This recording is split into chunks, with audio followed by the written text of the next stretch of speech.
Hey friends, welcome to Flight Test. I'm Josh. In this portion of the FT Legacy build, we're going to be showing you how to build the trainer or the sport wing, which is a single engine conversion of the FT Legacy. Now the neat thing about this is this plane in this configuration flies a 3-channel, which is your rudder, elevator, and throttle, or you can go all the way up to where you have ailerons, you have flaps. You can even build this with or with dihedral depending on the type of flying that you like to do. Now let's go ahead and get our materials and get started. And just in full transparency, I'm sincerely sorry about my voice. Just words of the wise and life lesson, don't hold in a sneeze.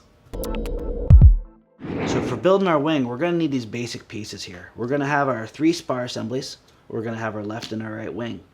So before we get started, let's go ahead and use our razor blade and carve out the channels that we're going to need to do our foldovers and also the A-folds for our spars. Alright, so as you can see here that we have our wing panels all prepped. We have our cavities emptied on both sides of the trailing edge to give us our foldovers. And then on our 3 main spar pieces, we have the cavities to enable us to do our A-folds. So let's go ahead and first start out by doing our 2 foldovers on both sides of the wings. With any kind of fold that we do, it's always a good idea to go ahead and practice the fold first before putting any glue down. You're going to feel it's a nice tight fold. This gives us a really good clean edge, but also gives you a tremendous amount of strength on your wing. That feels really good. We're going to go ahead and focus most of our glue on this top surface since the paper on the back is tight. But what I do like to do is go down and put a really thin ribbon of glue. Always keep in mind, whenever you put glue on paper, that heat's going to pass directly through. It's not going to be like pressing down on foam. So make sure that you keep your hands clean or use a table as your friend whenever you're pushing firmly against that, or you could burn yourself. There's one side, let's go ahead and do the other side.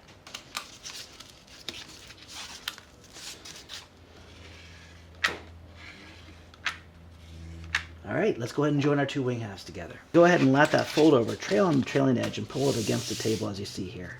And just take some 2-inch packing tape and split the difference in the middle and adhere it to one side. Now you can lift up the other side.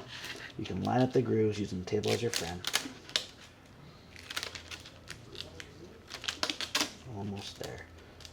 And so you can tack it down on one side, get as tight of a fit as possible. Also come over with a piece of scrap foam, seal it down nice and tight.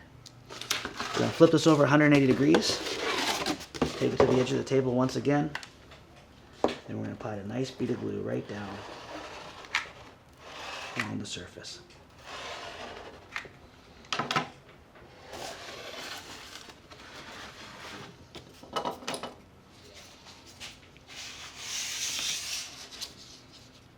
Now we have a few different options to build this wing in a few different styles. We can build this as a trainer 3-channel with no ailerons, and that's going to require dihedral.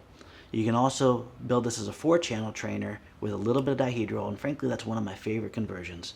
Or you can build this with no dihedral and ailerons and have kind of a sport flyer. My strong recommendation, if you're going to be building a single engine version, I would recommend the dihedral and I'd recommend the ailerons once you step up into it. But this will fly beautifully coordinated with just 2 servos in the fuselage.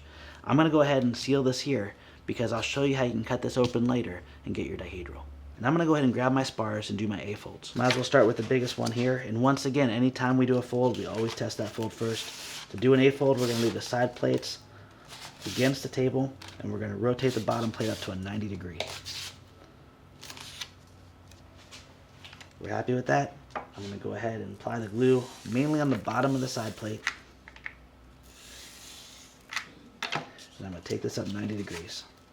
This is internal to the wing, so if the angle's slightly off, it's not going to be the end of the world. But anytime you can go for a straight 90 degree, the better off the build's going to be. We're going to repeat the exact same process on all 3 spar pieces.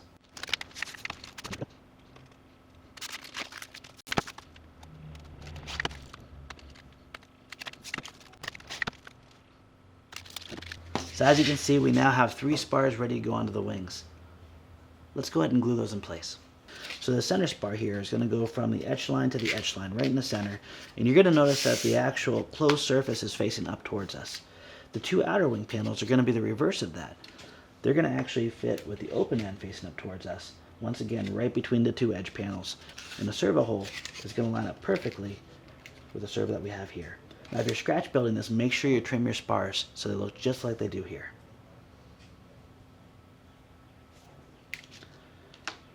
Making sure that we have plenty of glue in our hot glue gun, I'm going to go ahead and just flip this over. I'm going to place a bead of glue on the upper edge.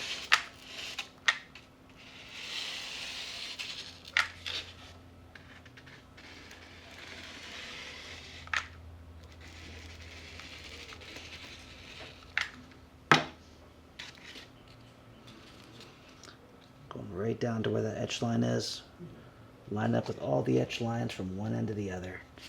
And then we're going to press down nice and firmly, making sure the wing stays nice and flat. Once this is done, we're going to go and line this up and make sure that the holes for your servos line up directly with the holes underneath.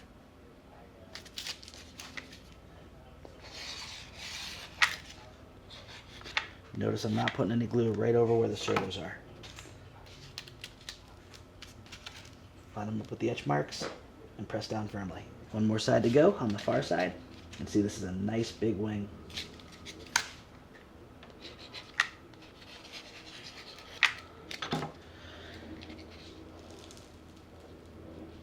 Rock back and forth, spread out that glue. So as I mentioned earlier, there's lots of different ways that you can build these wings here. You can build twin engine, you can build a trainer wing 3-channel, you can build a trainer wing 4-channel, or you can build a sport wing. I didn't want this plane not to last very long, and I know oftentimes when we build bigger planes, the wings can be a little weak. So what I actually included here was a spar kit. Now if we're going to be building this with no dihedral, we are going to glue the spars on both sides, centering up the spars as you see here. If we're going to be using dihedral, we're going to go ahead and use the 2 arrows here to point towards each other, and as you can see, it actually has an angle built in that's going to match the angle of the spars that we want. Once we do that and we get our dihedral, this will be a doubler plate that'll go right in the middle and will join everything together. We don't need this doubler plate quite yet, but what we do need to make sure is that we glue both these down with the gap opening up towards us, and that way we can access this hole and put our doubler plate in after we have our dihedral. Let's go ahead and do that right now. Anytime you put glue on a piece of wood, work twice as fast because it dries twice as fast. You notice that my end is just right on the center, as you see here. Same process next side. Simple bead of glue. There we go. We got to make sure we don't lose this piece. We're going to need it later. So while we're addressing the spars, let's go ahead and give ourselves a little bit of a break and go ahead and cut this spar open now, right in the center. So that way when we open this part up, it'll fold extra easy. All we're going to do is simply take our blade and slice it right down the middle.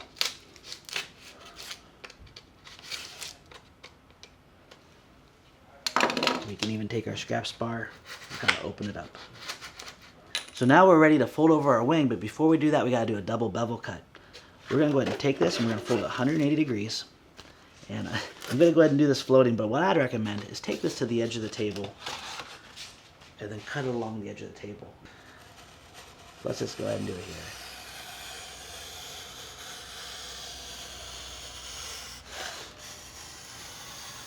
Take your time, it doesn't need to be perfect.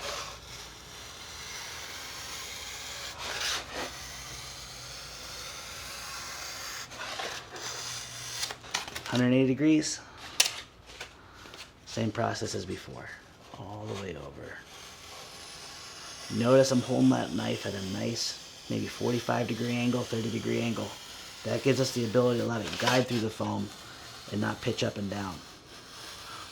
Kind of flying the blade right through the foam. Notice how far also my left hand is away from the blade. There we go. So our next step here is we're going to go ahead and fold this up. And as we fold it over, I'm just going to go ahead and use my thumb and my forefingers to allow the wing to crease in. Now in our older build videos, I used to drag a big blade or a big barbecue skewer through and open up these channels. I'm really trying to avoid doing that now because it adds so much strength when you let them crush in and then we seal it with a little bit of glue. So if you built older planes and you're coming back for the first time, don't just jump ahead and start dragging skewers in. This will make the wing much stronger and last a lot longer. So let's go ahead and fold that over. You see, I just took my thumbs and I just told the wing where to bend. I didn't make it bend in those areas. There we go. This is a Clark Y airfoil, flat bottom, high lift airfoil. That's looking really good. Kind of get a little bit more. There we go. Okay, so that looks really good. Now, important thing is when you fold this over, the trailing edge should be pushing directly against the table. And this part where I have my fingers on, this flat section here, it's between the third and the fourth crease, should be parallel with the table and with the bottom surface of the wing. Once you're happy with that, we'll go ahead and we'll take our glue and we're going to reinforce this by simply pressing it right in, putting a really thin bead of glue. Do this one fold at a time. We hold it over and we're going to count to 45. We want this plane to last for years. This is going to give us the ability to make that happen. All right, there's one seam down. I'll go ahead and do the 2 other seams. Now the important thing with this is we don't want to accidentally glue the wing to the fuselage. So you're going to see me kind of hop in the top surface of the wing when I'm getting the general flow. Matter of fact, what I may even do, just take as much of that glue off. Fold it back down. I like to count to 1, 2, 3, 4, 5. Kind of hop it up, make sure it's not gluing on the spars. 1, 2, 3, 4, 5. Hop it up. We're going to get our final form. But what I really want this to do is hold its shape without being on the spar. And that's looking really good. So with our glue, we're going to go ahead and concentrate on the leading edge, on the tops of our main spars, and on our trailing edge. Now if you're not using something like an Adtech Pro 200, go ahead and do the leading edge, the tops of the main spars, and save this for a second step. You don't want to go ahead and rush this. If you run out of hot glue and temperature, you may have a bad product. We're going to go down. Again, this is all covered. So if your hands are nervous and wiggly like mine, don't worry about that. One here. One here.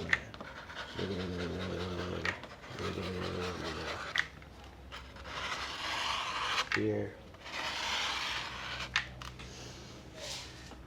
Right along that trailing edge. You got it about 35-40 seconds of really working this glue. Just ran out of that hot glue stick. Okay, fold it over, and we're not pushing hard. We're just getting our hands as wide as possible, and we're holding it down. Take a little nap, give yourself a good minute and a half to do this. Now, I've been sitting here taking a nice nap for about 2 minutes here. The longer you wait, the happier you'll be. The good sign of success that you did a glued wing is when you lift up your arms, the back end doesn't lift at all. If it does, you may have to go back and actually apply a little bit more glue and fasten it down. Let's flip this over and take a look. Now you can see, even though I had long arms, I didn't get all the way to the edge. Not a problem at all. All I need to do is just go back one side at a time.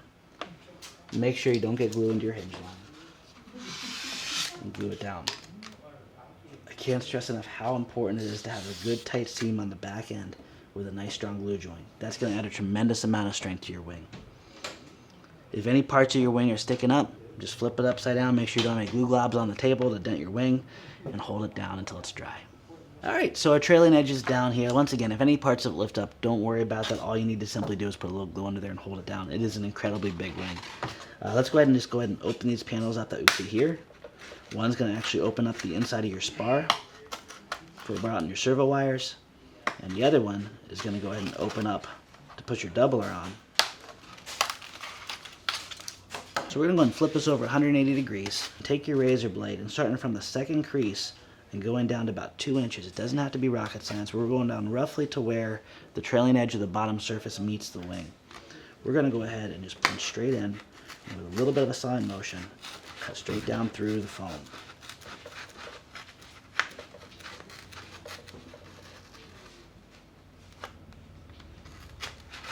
Obviously, if you're doing a sport wing with no dihedral, you don't need this. I still like the way it flies better with dihedral in the sport wing unless I'm doing the twin engine version. You can see I already got a little ability to crush that. I can go back with a popsicle stick or even this, and I can open this up just a little bit more. Not super wide, just enough to allow it to easily fold up. About right there. Alright, so this next step requires a tremendous amount of patience. We're going to go ahead and go to our kit. For you guys with the plans, you can cut this piece out. This is our dihedral gauge. This is going to be what goes at the very end and holds the dihedral that we need for our wing. I can't stress this enough. You do not want to rush this process. This is going to be another 2 to 3 minute wait once you put this glue joint down to get a nice solid joint. So let's go ahead. We have our test fit here. We have our wing up on our one side. We have our other panel on flat on the table. I'm going to load up a little bit more glue. By the way, our hot glue is pretty much the exact same price as if you go to Walmart, buy it from Amazon. It's good stuff. It's just specifically made for foam board. Notice I'm kind of bubbling it up a little bit heavy. Take our dihedral gauge, we're going to lift it up between the 3rd and the 4th crease on the wing. I'm going to take the same scrap piece I've been using since the fuselage, and I'm going to press that down in. This is nothing new. So if you build airplanes, you know this is a very common step. You can always take something like our tape dispenser and you can press it on. You can walk away, get a coffee, get a drink, go to the bathroom, whatever you need to do. Alright, so I literally walked away, grabbed some coffee. Again, it's not popping up. That's exactly what you want to see. Little piece on the tape top. A lot of people think that dihedral takes away the aerobatic ability. It doesn't. It just adds a little bit of inherent stability. So if I can encourage you, put dihedral in it. Even if you like the straight wings, I think you'll be happy with dihedral. So if you look inside, you're going to see that the dihedral gauges butt up nice and tight against each other. That's wonderful. That would give you a strong joint, but what we're going to do is with the angle matching the angles, we're going to slide this in and glue this down. You can use CA or you can use hot glue. I have CA with me, so I'm just going to go ahead and put a little bit of CA in there and squeeze it down. Be careful, some CAs can eat foam better than other CAs. We really like Mercury Adhesives line, and I'm using this M300M almost exclusively. It has some good gap filling properties, but it's also really good with tight grained woods. Alright, so we're just going to carefully go ahead and press this down in, right up against the spars, and let it dry. So at this point, if you are a beginner, if you are learning to fly, you do not need to go any further than this. You are ready to fly a fantastic trainer as a 3-channel aircraft. That means you're going to have rudder, elevator, and throttle control. Just remember, whenever you're flying a 3-channel airplane, you need to plug your rudder servo into your aileron port to get the proper response. This is going to fly nice and coordinated and very easy. You can always go back later and cut the ailerons in. And speaking of ailerons, flaps, and other cool add-ons you can put on this wing, I'm going to go ahead and show you how to do that now. Alright, so if we're going to make this a 4-channel trainer wing, what we're going to want to go ahead and do is we're going to go ahead and pre-center our servos, just like I have here, and we're going to install the servo arms that are included with our servos, as you see like this. Just like the fuselage, we're going to need our extensions, so we're going to go into our Power Pack C kit, we're going to go ahead and grab our extensions, and we're going to connect them, making sure the signal wires are lined up, and also we're going to put a piece of tape on there to make sure they don't come unplugged in the case of an unfortunate accident. With our servo facing inwards, making sure the arm's pointing towards the center of the wing, we're going to go ahead and guide the wire down through. Now, you're going to go ahead and kind of wiggle this around, use gravity as your friend to get the wire all the way back. You can also use one of the push rods and bend a hook into it and guide it down and snag it.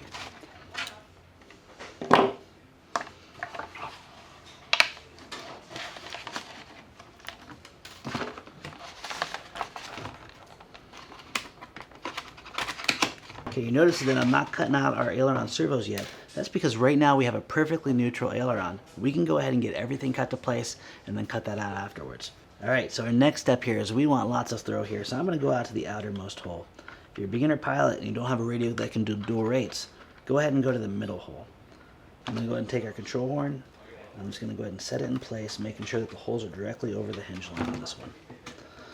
I'll take the tip of my thumb. I'll mark where this is. I'll bend it at 90 degree, going towards the control horn, and in this case, 90 degree up.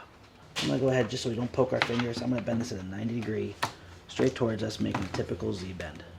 We'll go ahead and loop this through the outermost hole. We're going to use the outermost hole no matter how much deflection we have.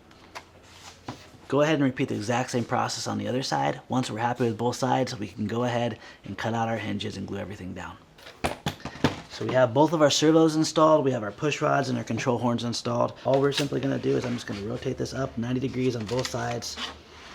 I'm going to take my razor blade, and with one cut through, I'm going to go ahead and cut through the hinge line that you see here. Now it wouldn't hurt to go ahead and just help that score cut along, right along this back edge, to make this pop over 180 degrees extra easy. Once we have this popped over 180 degrees, I'm going to go and take my blade and I'm going to cut a 45-degree bevel as close to the paper as possible without going through it. Again, you can always repair this with tape. Please don't ever get discouraged. Now going backwards, you can go backwards this way. I actually like to just use a little bit of saw motion and just let it guide through here. Kind of cutting into a blind corner as you see. You want to make sure with no pressure it goes both ways. You can hear that it's hitting here. The little trick I like to do is I take my push rod wire and I drag it straight down through on both sides.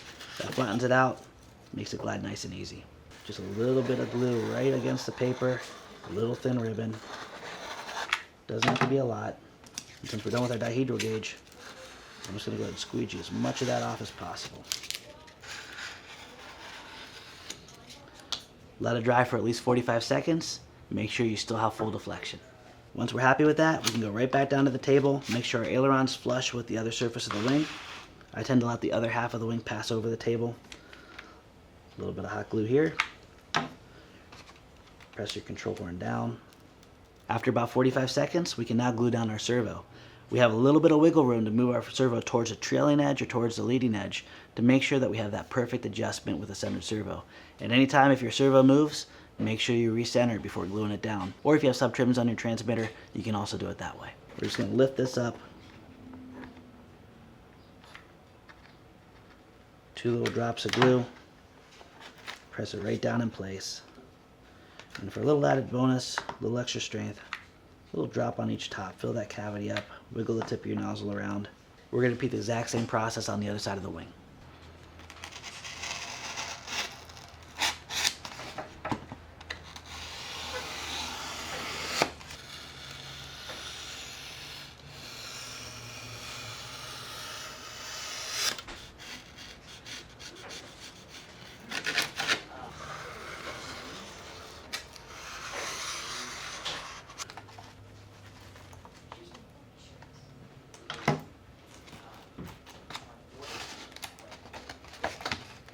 Now our ailerons as a 4-channel wing are now done. We're ready to put this on an airplane if we wish.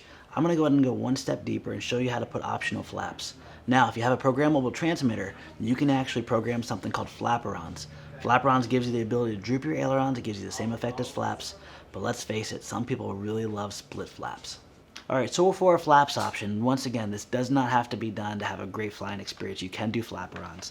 We're going to go ahead and situate both of our servos centered up as you see here. You're going to notice that both of our servos actually have the servo arms going in the exact same direction. We want that to be the case in this time. Now be prepared to adjust your servos based on the type of transmitter you have and also the throws that you're wishing it to get. For me, I don't like a lot of extreme throw, so I'm going to go ahead and put them right in the middle. Just like before, I'm going to go ahead and straighten out my servo lead and I'm going to carefully guide it through to the center section. We'll go and press this place down. You're going to notice that this servo actually sits on the surface, and that's exactly how we want it. And it's going to also be in a line with our other servo arms. Go ahead and put both servos in. Alright, so you can see these 2 shorter leads are going to be our servo leads for the flaps. The 2 longer leads are going to be our servo leads for the ailerons. Remove the excess foam on this edge that you see. We're going to take a simple piece of tape the same length that we have and tape it down. You can go ahead and just cut off any excess that you may have. I'm going to kind of lift this up, and I'm going to go just about to the surface, but we want to make sure that the aileron doesn't rub, so just about a 1/16 of an inch on the inside, and then pull them tight against the trailing edge, press the tape down, and firmly adhere it.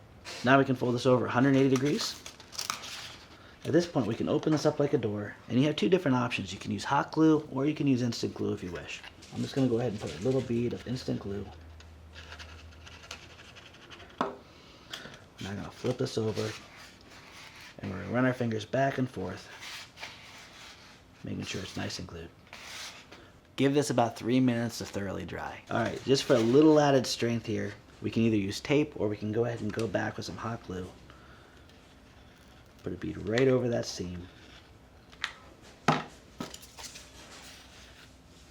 Alright, we have one flap done. We're going to go ahead and grab a control horn and get our push rods, and we're going to link it up.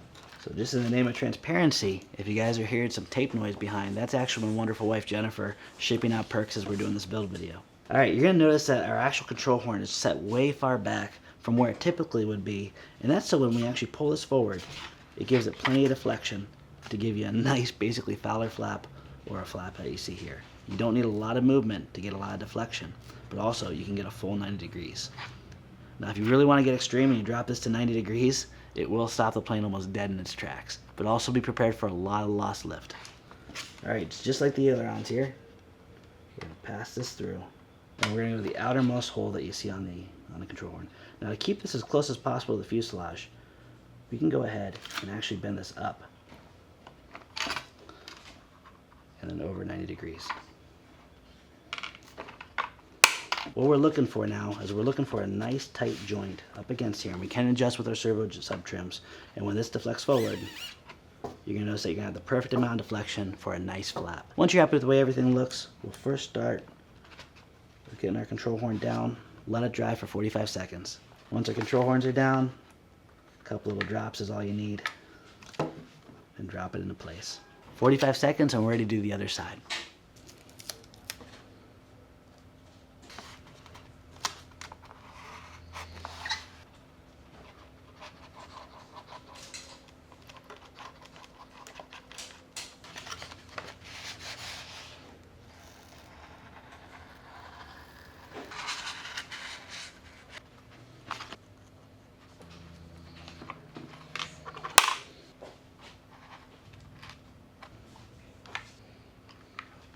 Alright friends, we're going to show you how to build our basic power pod. Now this power pod can be interchanged with many of our swappable designs.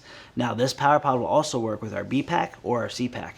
Keep one thing in mind, that as technology improves and as motors improve, you may see different motors included. This is basically showing you how to put the power pod on and how to use our C motor. First thing we're going to do is we're going to open up the cavities without going through the paper on the bottom. Now I like to dull the tip of the blade of the knife so it can't go through the paper.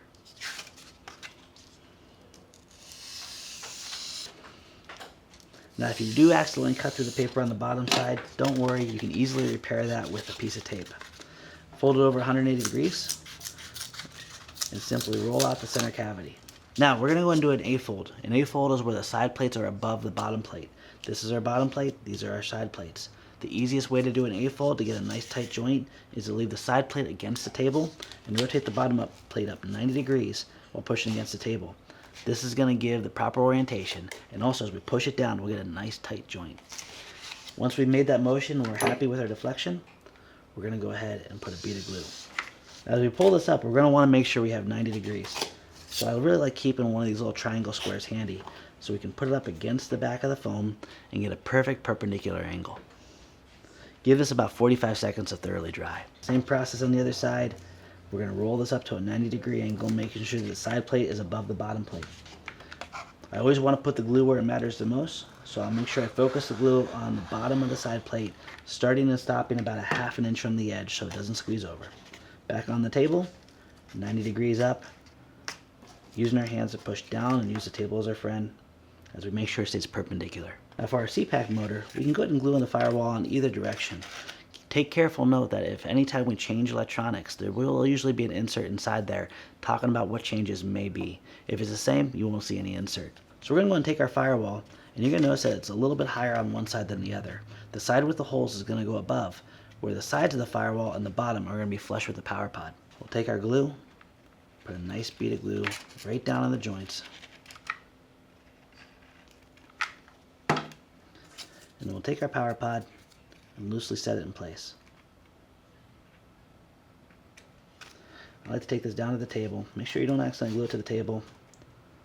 I'm always getting glue scraps. I just scrape them off when I'm done. Give it 15 seconds, move it if you want.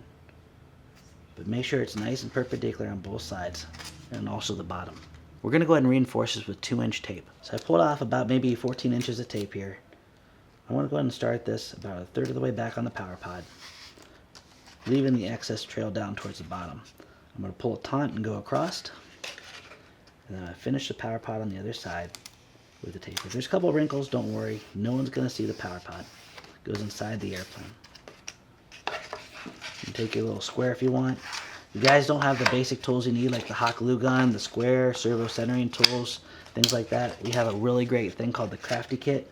It not only gives you all the tools you need to build our designs, but a really cool building board unfolds from the box it's shipped in. I went ahead and did 2 cuts. I'm going to fold this in, as you see right here and right here. We'll fold this over 90 degrees. We'll do about a 12-inch piece, and just for a little extra strength, I'm going to go ahead and go on the bottom. Also, if there's any designs that require the battery to be attached to the bottom of the power pod, this is going to make the power pod last even longer. We'll simply just take this up and smooth it out. We can just use a little light cut right across here and pull off the excess. Now it's very important with any of our power pods to make sure that these holes in the center are always cleared out. If you have this hole in the center, and especially with our smaller power pods, it'll create drag. That drag will cause the motor to sometimes stutter. So I'm going to go ahead and just take my razor blade and cut it out now. So our power pod's now done. We're going to go ahead and prep our motor. We're going to go ahead and take out our little adapter plate here. We're going to take out our X mount, and we're going to take out our hardware kit. Hold on to this little collet because it's really handy for later. First thing we're going to do is we're going to go ahead and put our X mount on here. Now this may look like they're all the same spacing, but this is actually 16 millimeters and this is 19 millimeters. Oftentimes we get customer support calls saying, hey, my holes don't line up, when really all you need to do is rotate it 90 degrees and they'll line up perfectly. So we're going to drop our X mount down and we're going to rotate this until the X mount lines up perfectly with the holes. Our hardware kit is going to have machined screws with a beveled head, just like you see here. Roughly about maybe 4 millimeters long total. We'll drop down our machine screw, and using the included screwdriver, we're going to screw this in place. Don't screw everything tight until you get all 4 screws down. You can use blue Loctite if you wish, but as long as you snug these up, it's kind of a captured screw. It shouldn't come loose on you. Alright, all 4 are in. I'm just going to go ahead and snug all 4 down. Our next step is we're going to remove this top cover plate that you see. Make sure you don't get rid of these silver screws because we're going to use it to put the adapter plate on.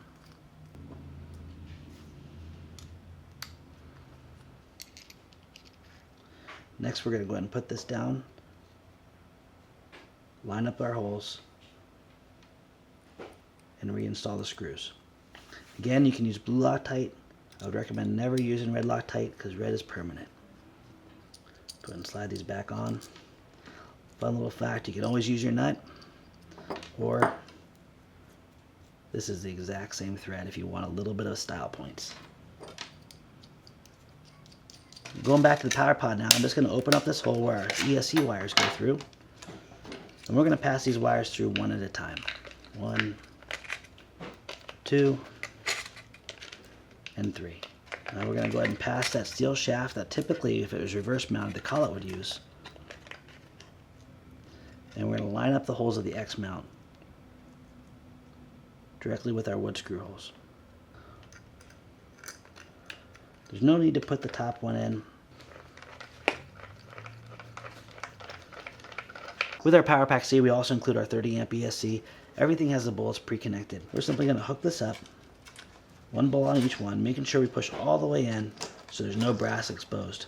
If there's any brass exposed and they touch each other, it could short out the motor or short out the ESC or not make it run properly. At this point, we're ready to go ahead and install this in the airplane. Alright, so we have our wing done, we have our fuselage built, we have our power pod built. Our next step is to put it all together and ultimately get to fly. Now I'm going to be talking through a couple different versions verbally, but if you follow what I'm talking about, it's going to fly great. So I'm going to go ahead and program this on an IX12. I love this because it's very visual, but you don't need a radio this powerful. Alright, so we have our power pod here, and if you haven't already done so, make sure you trim this back flush to the doublers. Now, depending on how you build the power pod, it may be a very, very tight fit. The easiest way to make it a little bit thinner is just to run it on both sides of the table a couple times. That'll make it slide with friction, but not be so tight that it hurts anything. Let's go ahead and we'll start with guiding our ESC wires through the back here. We'll get down to the notch, and I'm just going to go ahead and press this back in right against the top plate, all the way to the point where the firewall just meets the very edge of where our hatch is going to go. Also, make sure that this is firmly down against the top of the bomb bay. We can go ahead and fasten the power pod in if we want now, just simply with a barbecue skewer. Notice I'm using the bottom skewer, and that's because the top one holds down our hatch. I like to leave just maybe 1/8 of an inch on each side, because when you push it flush with the other side, it'll give you 1/4 inch, and that's all you need to be able to pull it out. We're also going to go to the back side here, and we'll pass it through on each side. If you did it good, it'll line up perfectly. And once again, maybe just 1/8 of an inch gap. That's going to firmly fasten in our power pod. If we ever need to remove it, we can do so very easily. Next, we're going to go ahead and take our ESC wire, that stands for electronic speed control, and we're going to plug it into our throttle port, making sure that the signal wire is lined up with all the other signal wires on the appropriate channels. So as you can see, I've already connected my rudder servo to the appropriate channel and my elevator. As I mentioned before, if you're flying this as a 3-channel aircraft, you're going to want to go ahead and move the rudder servo to the aileron port. This is going to give you your bank control and your pitch control on your right stick for mode 2. With the prop off and removed, I'm going to go ahead and power this up. I already have my binding cord here, so I'm just going to go ahead and bind this. Make sure whenever you bind a radio that you have your transmitter about 4 feet away to have a good successful bind. Alright here, so I got my controls all working on my radio. I'm going to go ahead and check the rotation now on my motor. The fact that I spun the nut off means it's working clockwise and not counterclockwise. To reverse that, I'm just going to go ahead and swap 2 of the connections. Unplug two, plug the other two in. We can put this right in here, and we're good to go. In our kit, we included something called a throw gauge. That throw gauge is going to give you a 12-degree deflection and also a 16-degree deflection. At this point now, we're going to center up our servos if they need centered, and we're also going to go ahead and make sure that we have 12 degrees deflection. And if you want to do advanced flying, go ahead and do high rates at 16 degrees. All right, the easiest way to use the throw is we have high and low. We're going to put this up against the rudder, and when I move my control surfaces, I'm going to see that it's going to touch this. Then if I want the lower rates, all I need to do is simply go into my dual rates and dial down my rates until it touches the lower one. Now if you have a radio like a DXE, if you have a radio like a DX60, sometimes you'll see presets where those lower rates will already be adjusted. A little simple fact is most of the planes I set up have 70% on dual rates and 30% expo on the lower rates to give you the perfect amount of deflection. Go along with each of your control surfaces that you hook up and make sure you have 12 degrees and 16 degrees deflection. So at this point we're ready to put our wings on, but first we got to give the wings the ability to hold on. So we're going to go ahead and put our barbecue skewers through the two holes on the upper part of the fuselage. Leave about a ½ inch on each side to make sure that there's plenty of room for the rubber bands to grip. Just like anything else, we only go through the outsides on each side and then we pass it through.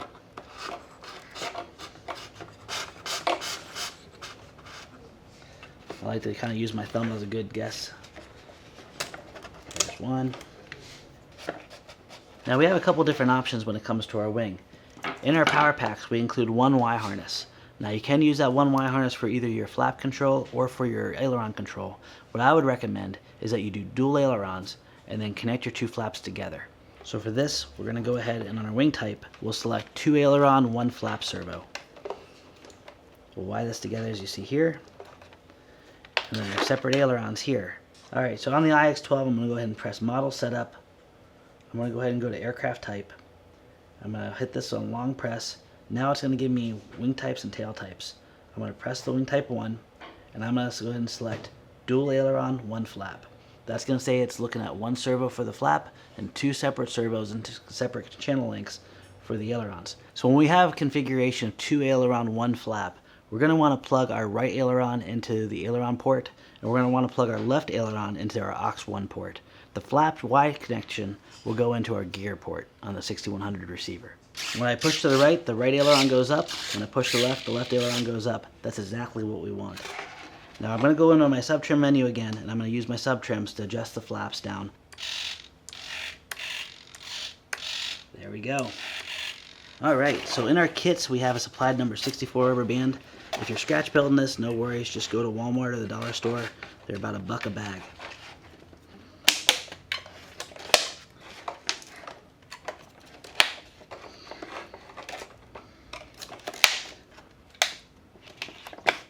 There we go. So this requires a battery to give it the proper CG.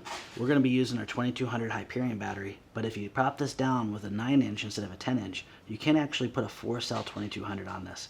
Now this will fly anywhere from a 2200 all the way up to a 3300 3 or 4 cell. I'm just going to go ahead and cut this in half. I always have a saying in my head, fuzzy fuselage. So I'm just going to easily just put this right down, right in the center of the hatch, so it's very easy to put the battery in and out. I already got my prickly on the bottom here. I'm just going to go right about halfway between there because we have the weight of the motor working for us. Depending on the weight of the battery and the CG that you like to fly with, you're going to move it forwards or backwards. Now speaking of center of gravity, this is the point where we want to test it. On the very bottom of our wing, we have some holes. Those holes are actually where you're going to put your fingers to check for center of gravity. Now anytime you fly for the first time, I recommend having the nose just a little bit on the downward side.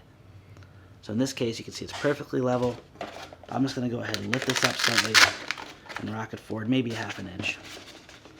This plane does have a flying tail, which means the center of gravity is actually even more tolerant. You can really do some amazing stuff. There we go. That looks perfect. Now we can go ahead and we can dress our ESC. What I like to do is actually put it right on the top here so it gets plenty of ventilation. So at this point, we're going to go ahead and install our hatch. Our hatch is, as you see right here, you're going to see 2 holes in the front that are going to line up perfectly with the side holes of the fuselage. All we simply need to do is slide it down, press it down into place, and run a barbecue skewer through it.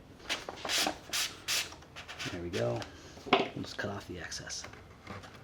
So at this point, we are ready to go ahead and put our prop on and go out and maiden our airplane. Alright, So we have our CG checked, our props on, our hatches on, ready to go out and take it for a Maiden. Alright friends, so our FT Legacy is now ready to fly in a single engine conversion here. One thing that we're going to do is I'm going to go ahead and take this off of the ground. If you've never made an airplane before, check out our video, 6 quick tips for a successful first flight. It'll really help you out with a lot of pointers. Nice thing about this is it gets in the air so quickly, we'll kind of do a downwind takeoff, but that's okay.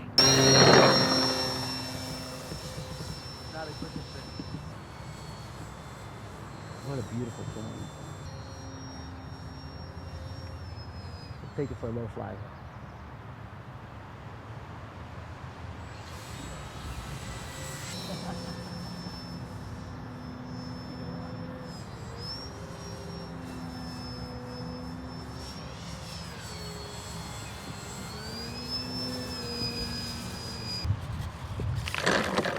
Friends, thank you so much for being part of the Flite Test family, and also, sincerely, thank you so much for bringing the reality of this dream, which is Edgewater Air Park, into existence. Without your support through the store, without your support through buying the FT Legacy, we wouldn't be able to do this. Now, the next chapter of our life is we want to be flying with you. So if you're not familiar with Edgewater Air Park, please check it out in the links below. This is going to be the future home of Flite Test, where hopefully we can fellowship with you. We call it Flight, Fellowship, and Fun. We'll see you next time.